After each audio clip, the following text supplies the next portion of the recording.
they decide, okay, well, we have to come out and like show the baby in some way, but we're not coming out to the street. With the filthy masses are not going to have anything to do with our kid. So then they show up and there's Meghan in her white dress with Harry, and he's holding this completely still baby. Right now, Piers Morgan is pushing forward again, and this time, the attention around his claims is growing louder, especially as reports suggest that certain insiders connected to palace circles are said to be reinforcing parts of what he is questioning. What began as a single voice raising doubts has now expanded into a much wider conversation, with discussions appearing across both the United States and the United Kingdom at the same time. And at the center of it all is something that is described as unfolding quietly behind the scenes near Buckingham Palace. This is not being portrayed as a loud or public situation. Instead, it is being described as controlled, careful, and deeply private. But what has caught people's attention is where that focus is reportedly directed, because according to these discussions, it is not primarily on Prince Harry. Meghan Markle gave birth to Lily because this is what's called plausible deniability. They want to be able to say, hey, we never claimed that she was our daughter in that announcement. They're legally covering their butts. There's just too many unknowns. And then, of course, we have that the doctor that allegedly delivered Lily put her practice 2 weeks after giving birth to Lily or delivering Lily. That sentence there is missing. That is a vital sentence that Meghan Markle chose not to put in an official statement because she knows she would get into a lot of legal trouble and she needed plausible deniability. And it is not centered directly on Meghan Markle either. Instead, the attention is said to be shifting toward Prince Archie of Sussex and Princess Lilibet of Sussex, including questions around official records, royal status, and how they are positioned within the line of succession. And then the situation appears to take an even sharper turn, because the discussion begins to include claims about paperwork, questions around documentation, and references to details that some say do not appear in the way royal records are typically maintained. Yeah, nobody set out to destroy you. You destroyed yourselves in this country with your ludicrous, hypocritical behaviour. The truth be told, what she just said is complete and utter garbage by the British media, the public, and the royal family that they've all now abandoned.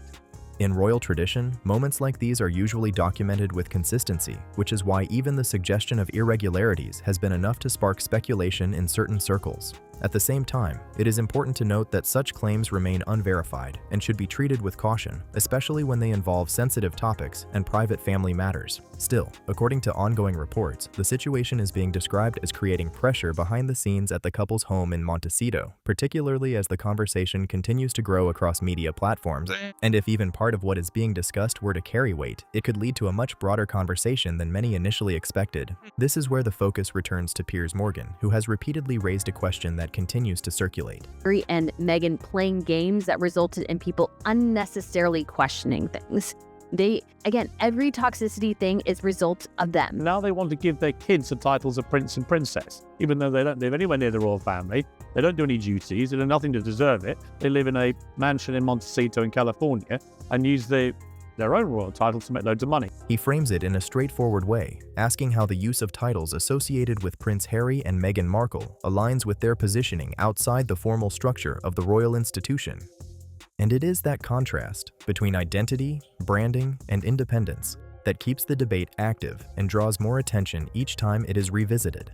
This situation is building quickly, and with each new detail, another layer is added to the story, which is why it continues gaining attention across multiple platforms. Make sure you like and subscribe so you can stay updated on how this unfolds, because the question people keep asking is simple: what is really going on here? That is exactly what Piers Morgan continues to push, and he does not approach it cautiously, choosing instead to frame it in direct terms that have sparked strong reactions. From his perspective, the issue is not just about formal titles. The biggest Netflix series released to the world this morning is packed with, well, not really revelations, are they? It's sort of rehash old revelations with a new twist. As it turns out, we've apparently been wrong all along. Britain is a nasty, racist hellhole where only magnificent Meghan stood up to all this, and the world's biggest victim. But about how those titles are being used across public appearances, partnerships, and branding connected to Prince Harry and Meghan Markle. He argues that the designation of Duke and Duchess of Sussex is not simply an identity, but something that appears consistently in how their public presence is presented. And according to that line of criticism, the conversation does not stop there, because attention is also shifting toward the next generation, with Prince Archie of Sussex and Princess Lilibet of Sussex becoming part of the broader discussion. That development adds another dimension, bringing increased visibility and raising further questions about how names, roles, and public identity are being positioned within an already complex narrative. Piers Morgan did not hold back when he addressed it directly, describing the situation in terms that frame the titles as something closer to value than tradition. And the moment he said that, it clearly resonated with a large audience. This case about whether you think the birth was real, whether you think there was a surrogate, whether you think Meghan was wearing a moon bump, the fact is, Harry and Meghan lied, Buckingham Palace lied on their behalf, there was a complete cover-up over the birth of Prince. But the reason he is intensifying his focus now is because, in his view, this is no longer only about Prince Harry and Meghan Markle as individuals. The conversation has expanded, and it is now centered on what those titles represent for Prince Archie of Sussex and Princess Lilibet of Sussex, which is where the tone becomes more serious. To understand why, many observers point back to the widely discussed Oprah interview with Meghan and Harry because it continues to shape how this topic is interpreted. During that interview, Meghan spoke about Archie not receiving a royal title at the time, connecting it to concerns that sparked widespread reaction and global headlines. That moment became one of the most debated aspects of the entire interview. Apparently, they invited all the royals to Lilibet's christening, but they all declined to come, as if they're all going to get on a plane and fly to California to embrace the people who've been trashing them for the last 3 years. But it looks like from the jungle drums, they have been invited. Piers Morgan strongly challenged that interpretation, arguing that the situation was more complex and rooted in long-standing royal rules. He pointed specifically to the framework established during the reign of King George V, referring to the letters patent that define how and when royal titles are granted. According to that structure, the process follows specific conditions, which is why, in his view, the issue could not be reduced to a single explanation. Now the debate is resurfacing with even more intensity because everything is being pulled back into focus, especially how those titles are being used today and what they represent going forward. This is where the conversation shifts, because attention turns toward the framework that has historically guided how titles are assigned within the monarchy. Under long-established rules, great-grandchildren of a reigning monarch do not automatically receive the titles of prince or princess, and that structure has traditionally applied across the board. In the case of Prince Archie of Sussex, those rules were still in effect at the time being discussed, which is why some commentators argue that the situation was more complex than it was initially presented. Piers Morgan has been particularly direct about this point, challenging how the issue was framed publicly and emphasizing that the monarchy typically does not respond immediately to claims made in the media. Now, Harry and Meghan have never provided any evidence for that highly incendiary claim. It's not like they haven't had the chance to. After all, they pumped out 6 hours of self-indulgent bilge on Netflix, trashing Britain and the press for its racism. This crisis won't die down until the irrefutable truth comes out. As the discussion returns, that earlier moment is being re-examined, especially because it involves questions tied to royal status and public perception. And when a narrative reaches a global audience, particularly one involving children connected to the royal family, it often leads to increased scrutiny, with observers expecting clarity around timelines, documentation, and how established rules are applied. According to ongoing reports, that is exactly why certain aspects are being looked at more closely now, which is contributing to the renewed attention. And this is where the situation begins to escalate further, because Piers Morgan is no longer the only voice raising these questions. The situation is no longer being discussed in just one place, because reports coming out of the United States, including coverage from News Nation, are beginning to echo what royal watchers have been debating for weeks. According to those discussions, the focus is not limited to Prince Harry and Meghan Markle alone. The whole has been a scandal, not only in terms of Meghan Markle's destructive behavior, but in terms of the remiss and negligent behavior until recently of the mainstream media. 100%. 100%. There are claims suggesting that Prince William could be considering broader changes when it comes to how royal titles are handled in the future, and that conversation, if accurate, could also extend to Prince Archie of Sussex and Princess Lilibet of Sussex. That means all 4 names are now being pulled into the same discussion, which is why the tone around it has shifted. Sources describe this not as a distant idea, but as something that could depend on how events continue to unfold, which is what keeps attention focused on it. Piers Morgan has also pointed to past situations involving other members of the royal family, using those examples to highlight how questions around titles, public roles, and institutional ties have been handled before. In his view, the issue goes beyond individuals and becomes a broader question about what those titles represent. With either Archie or Lily, and it remains stuck at they they need to prove that those children, Meghan and Harry, are not entitled to privacy in this matter. And their privacy is trumped by our right to know that no bastard is going to sit on the throne of this country. How they are used, and where the boundaries are set when public life and royal identity intersect. When public image and royal responsibility begin to overlap, Piers Morgan has made his position very clear, framing the situation in a way that focuses on how perception and structure intersect.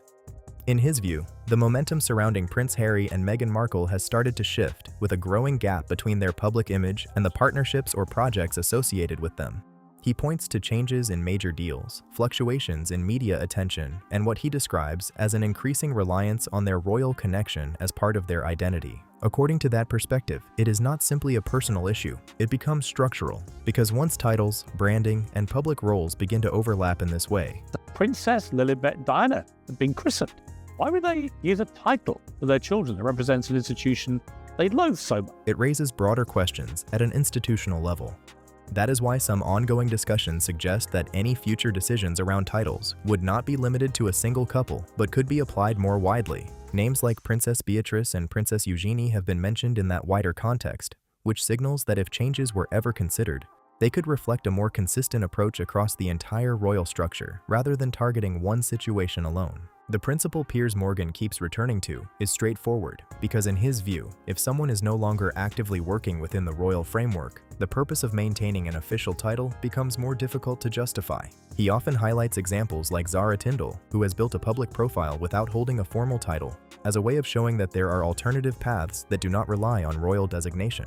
What I discovered was, of course, that she was hunting for a man in England from 2013 onwards, when her marriage had crashed and she couldn't find anyone in Canada at the time. And she wanted wealth and she wanted fame, and she targeted. From there, the focus shifts back to Prince Archie of Sussex and Princess Lilibet of Sussex, who are growing up in California, outside of official royal duties, which adds another dimension to the discussion.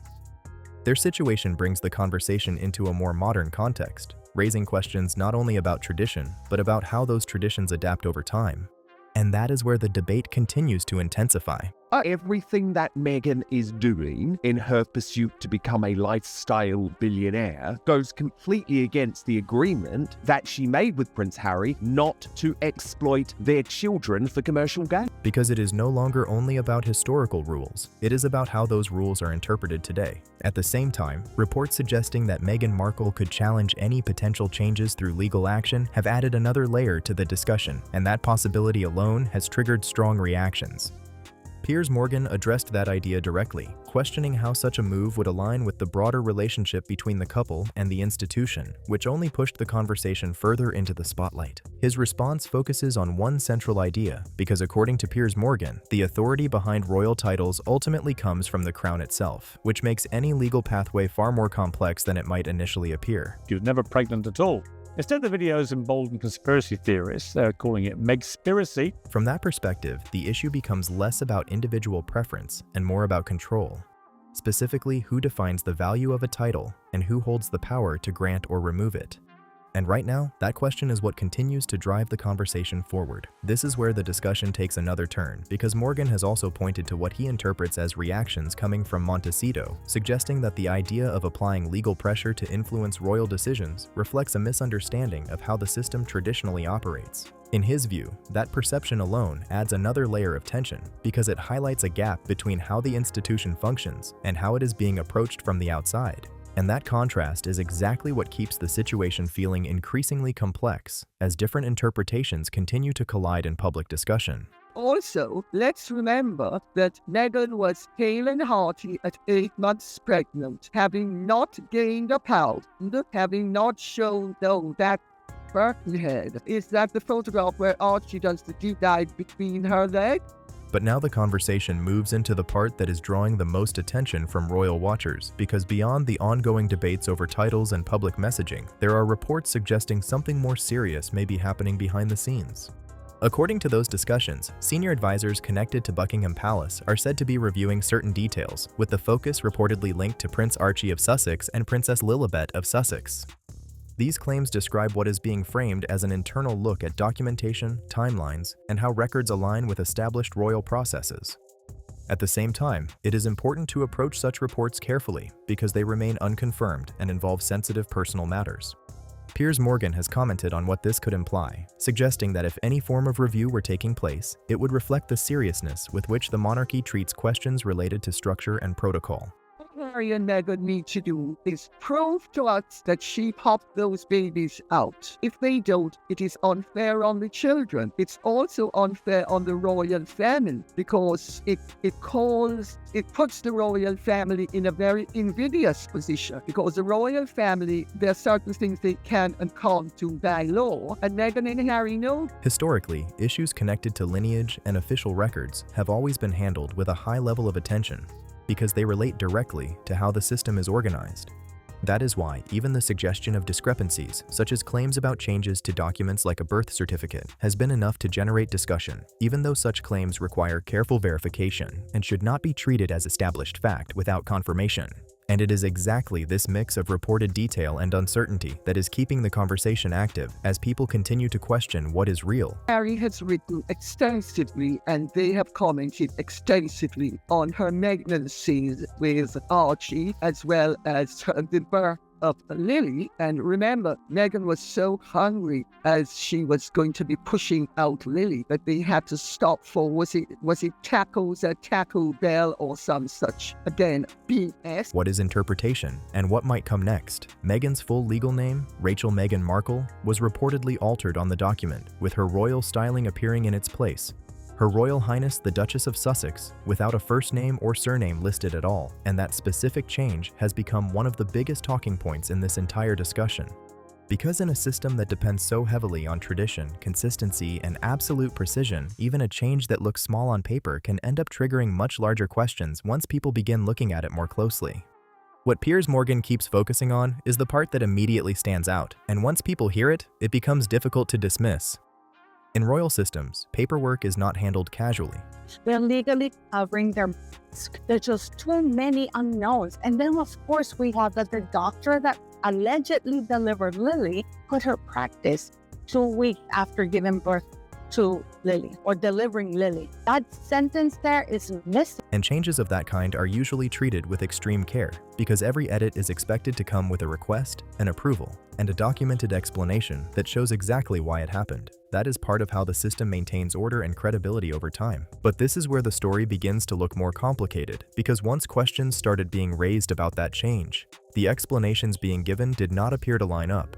According to reports, Meghan's side suggested that the adjustment had been requested by the palace, while palace insiders were said to be giving the opposite version, claiming the request came from her side instead. And the moment two completely different explanations enter the same story, that is when people begin asking even harder questions about what really happened behind the scenes. A lot of the royal watchers were complaining that they felt like her posts on social media where she barely shows the kids is almost taunting the king, who doesn't know these children, and how unfair this is. No consistent answer and no clearly documented explanation is what keeps drawing attention back to this detail, because when information appears unclear, people naturally begin to look more closely. And from there, the focus shifts to the birth announcement itself, where comparisons with established royal protocol start to come into play. Traditionally, royal births follow a structured process that includes confirmation, medical verification, and an official bulletin, all designed to provide clarity and remove uncertainty. That framework has been seen in announcements for Prince George of Wales, Princess Charlotte of Wales, and Prince Louis of Wales, where specific details, including attending medical professionals, were part of the public record. In the case of Prince Archie of Sussex, some observers have pointed out that the sequence of public updates unfolded differently, which led to confusion about the timeline when it was first announced. Reports at the time created uncertainty about when events occurred, and not all details were immediately confirmed in the same way as previous royal births. Harry and Meghan Markle's surrogacy scandal has entered the mainstream media domain. Piers Morgan has repeatedly highlighted one particular difference, noting that the announcement did not include the same type of signatures from attending doctors that had appeared in earlier royal birth notices. In traditional practice, those signatures are viewed as part of the formal confirmation process, which is why their absence in this case has been cited by some commentators as a point of discussion. At the same time, it is important to recognize that these observations are interpretations of how information was presented publicly, and they do not, on their own, confirm any irregularity. That it just really kind of boggles the mind. I mean, just for titles, for example. So when Archie was first born, they said they didn't want him to have a title. He was going to be a private citizen. I was like, bravo, you understand. He's not going to be a working member of the royal family. He is going to have to live a normal life, get a normal job. That is fantastic. And then it came out later in the Oprah Winfrey interview. Well, they denied him a title and security because he is a mixed-race child. And then it was kind of like... But they do explain why questions continue to surface in ongoing debates. Now the attention shifts toward Princess Lilibet of Sussex, and this is where current discussions are said to be most concentrated, because her birth took place in California and was communicated through the team of Prince Harry and Meghan Markle, rather than following the traditional UK-based royal announcement structure. That meant there were no British royal medical staff involved. No formal bulletin issued in the same format historically associated with births connected to Buckingham Palace. And none of the symbolic elements that people have come to expect from previous royal announcements. There was no official notice displayed in the traditional way, and the rollout of information looked very different compared to earlier cases. When those differences are placed side by side, it becomes easier to understand why the topic has generated so much attention. Because for most public figures, doing things in a different way would not raise any concern at all. But when it involves a child connected to the British line of succession, tradition carries a different level of importance, and departures from long-established protocol tend to attract closer scrutiny. That does not automatically indicate that anything is wrong, but it does explain why these details are being examined more closely in ongoing discussions, especially when they are compared to how similar moments have historically been handled. And now the discussion moves into the part that is said to be drawing the strongest reaction in certain royal circles, because reports have suggested that when records connected to Princess Lilibet of Sussex's christening in California were looked at, there were questions about how that information is documented within traditional frameworks. According to these claims, there has been uncertainty around formal entries, including whether there is a registry listing or confirmation linked to recognized church authorities, although it is important to note that such reports remain unverified and should be treated carefully. That absence, or perceived absence, has become a major talking point because in royal tradition, a christening is not only symbolic, but also part of a long-standing connection between the monarchy and the Church of England. Piers Morgan has been particularly firm on this point, arguing that royal christenings historically serve a formal role in establishing that connection, which is closely tied to the institution itself. From that perspective, when documentation is unclear or not publicly aligned with expectations, it naturally leads to questions about how that connection is recognized. And the two main feeders of the rumours, according to Lady C's book, Meghan was too big for, well, I suppose her first baby, and also too big for the fact of only having one child, and she seemed to be too big at the wrong time. And this is why the tone behind the scenes is described as different from what is presented publicly, because while official images and updates create one narrative, the ongoing discussions and unanswered questions create another, leaving people trying to understand how both sides fit together. But according to ongoing commentary, there is a more complex situation unfolding beyond what is visible publicly, and Piers Morgan continues to bring the focus back to one central idea. In his view, the current public image, including brand deals, media projects, and overall positioning connected to Prince Harry and Meghan Markle, is still closely tied to their association with the royal institution.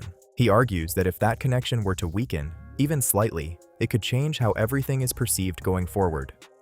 From that perspective, the presence of the Sussex titles at the forefront of announcements and partnerships plays a significant role in shaping the narrative.